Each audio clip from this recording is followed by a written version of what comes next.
Il est 11h30 et je viens d'arriver à Shinsekai, le Nouveau Monde, qui est un quartier non pas de Kyoto, mais d'Osaka. J'ai bougé aujourd'hui pour Osaka, une ville qui n'était absolument pas prévue dans mon parcours parce que c'est pas une ville spécialement qui m'intéressait. Finalement, j'ai une journée de libre et j'ai décidé de la faire ici parce que c'est à 30 minutes de Kyoto. Alors Osaka est réputée pour être la petite sœur, on va dire, un peu dépravée de Kyoto. Parce que en fait, honnêtement, à peine je suis arrivé, j'ai compris ce qu'il voulait dire par là.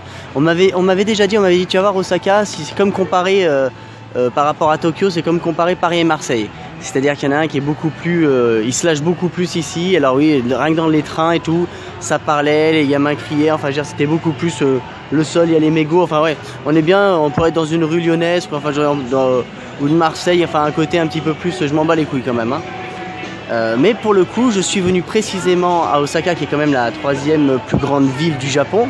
Donc je risque pas de toute la faire en une journée, loin de là. Sachant qu'il y a des quartiers très animés, surtout la nuit. Mais moi j'ai voulu venir ici parce que j'avais déjà vu une fois dans un reportage, donc Shinsekai, le Nouveau Monde, qui est un quartier qui a été fondé en 1917 et qui se voulait être une petite fusion entre Paris et New York. Bon, honnêtement pour l'instant je vois pas trop quel est le rapport, mais bon après, enfin du moins à son début, après il y a eu un parc d'attractions pendant une dizaine d'années, mais après suite à la guerre c'est devenu un quartier vraiment très pauvre où il y avait beaucoup de prostitution, de drogue, assez malfamé, et il garde encore Shinsekai cette réputation de quartier le plus chaud d'Osaka, donc même certains japonais qui éviteraient de venir ici. Rien de bien méchant en fait, c'est vraiment dû à une réputation des années 90.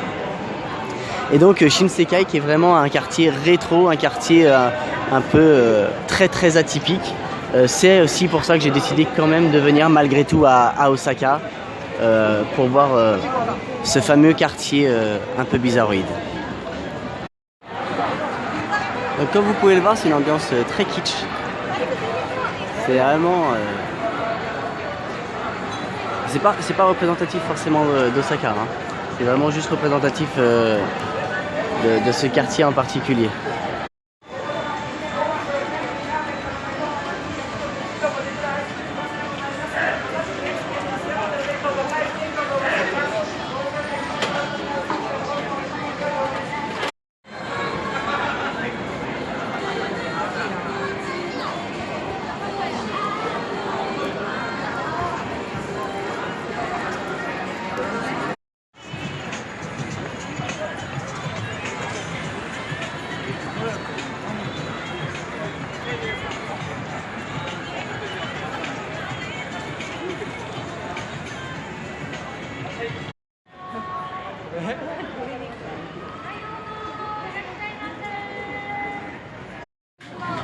Je vais enfin pouvoir déguster mes sushis.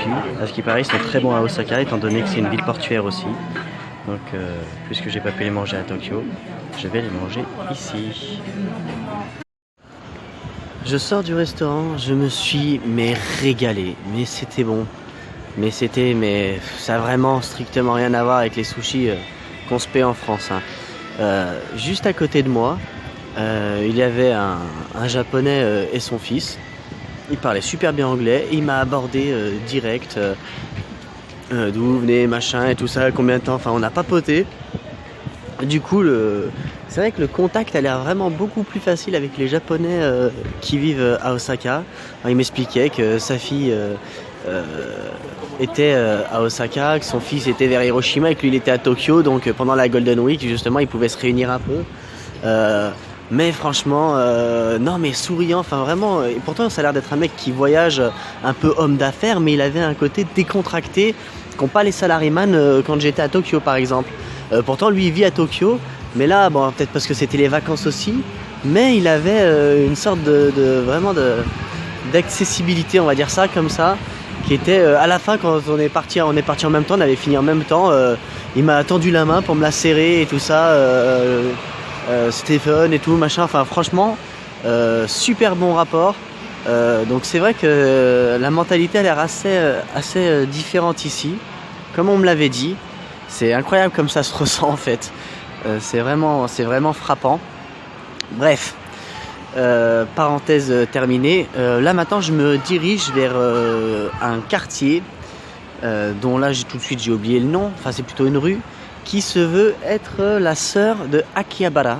Donc c'est la sœur de Akihabara mais à Osaka.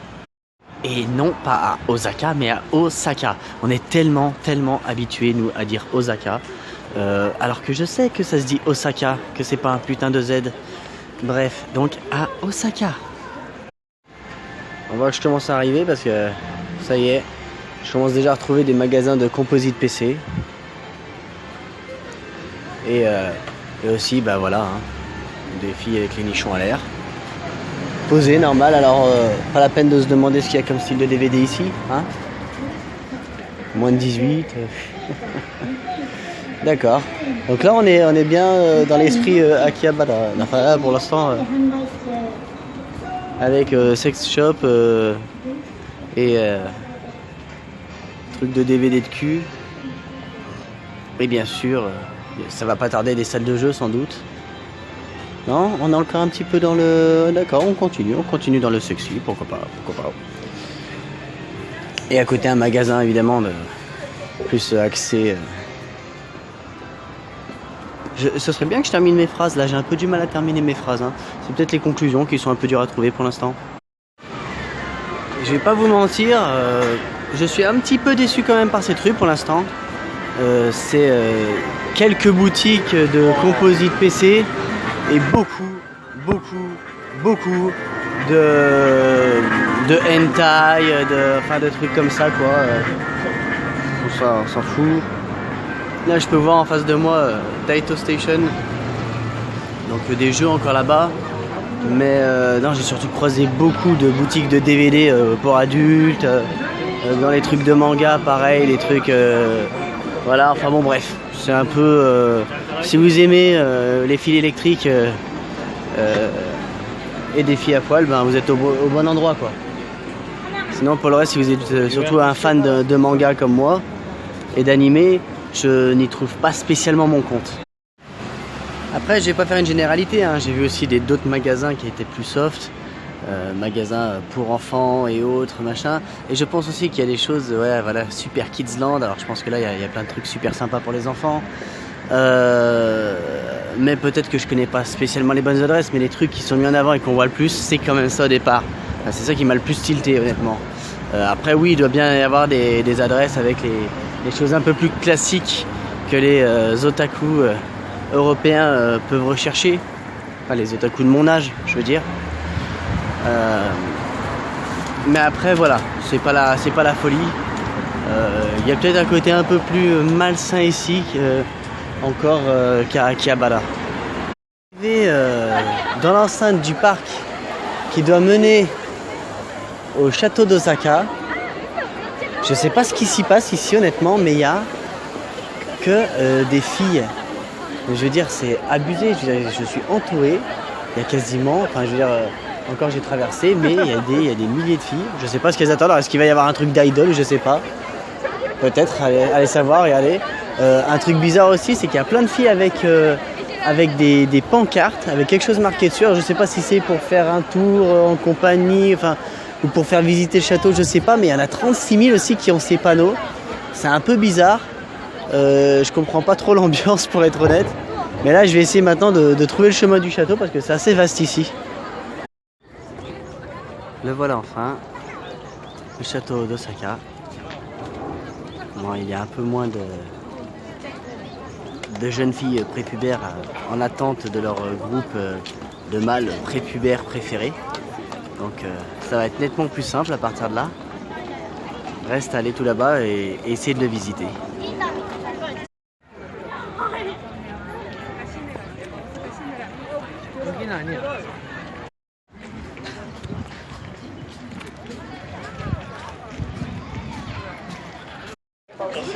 Bon bah Golden Week oblige, la queue est juste immense. Franchement, je sais pas si j'ai envie de la faire.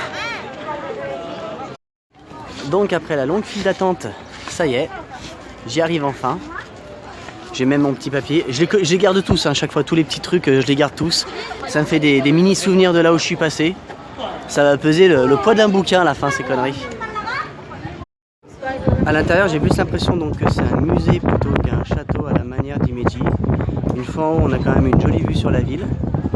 Mais malgré tout, je suis pour l'instant un peu déçu parce que si l'intérieur est très moderne et si c'est juste un musée lorsqu'on descend les étages, je trouverais ça un peu dommage.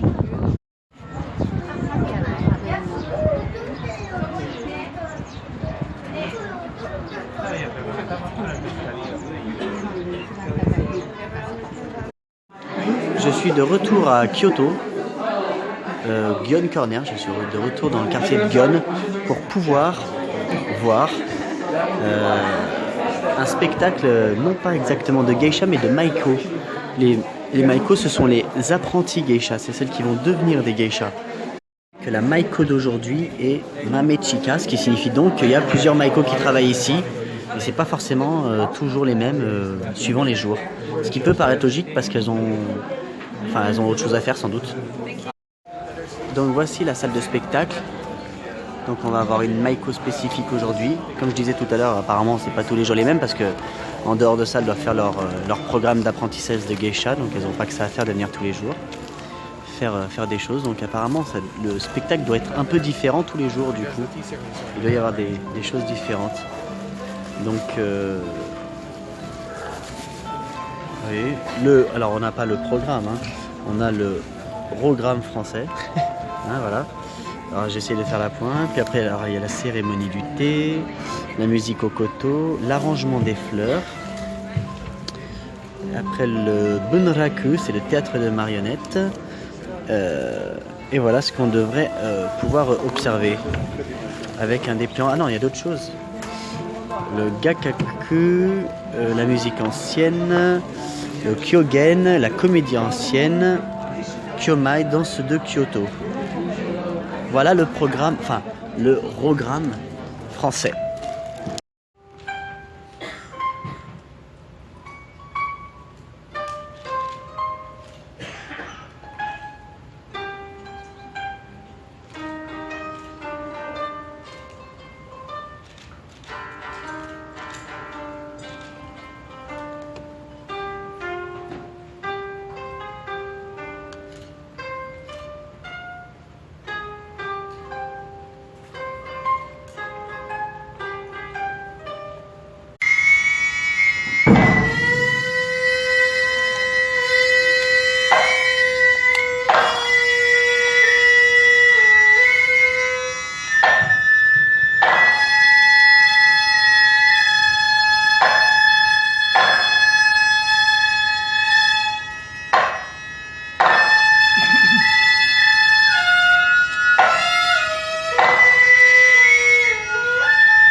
Alors, petit bilan à chaud, je ne sais pas ce que j'aurais pu vraiment filmer, ni même la qualité de ce que j'ai réussi à filmer, sachant que j'ai filmé des moments, notamment souvent le début. J'ai gardé le principal après pour mes propres yeux, notamment le passage avec la Maiko, donc cette apprentie geisha. Et oui, ils vont pas nous envoyer une vraie geisha, c'est une apprentie qu'on a là. C'était envoûtant, alors j'ai filmé un petit peu, puis après tout le monde s'est laissé envahir et tout le monde était là, hypnotisé par elle. C'était franchement, c'était une expérience géniale. Ça m'a coûté 3150 yens, environ 27 €. C'était trop top. C'est vraiment une belle manière de terminer Kyoto, de lui dire au revoir, puisque demain je pars avec mon gros sac. Et je pense que mon gros sac, je ne vais quasiment plus le quitter à partir de ce moment-là, jusqu'à ce que je rentre en France.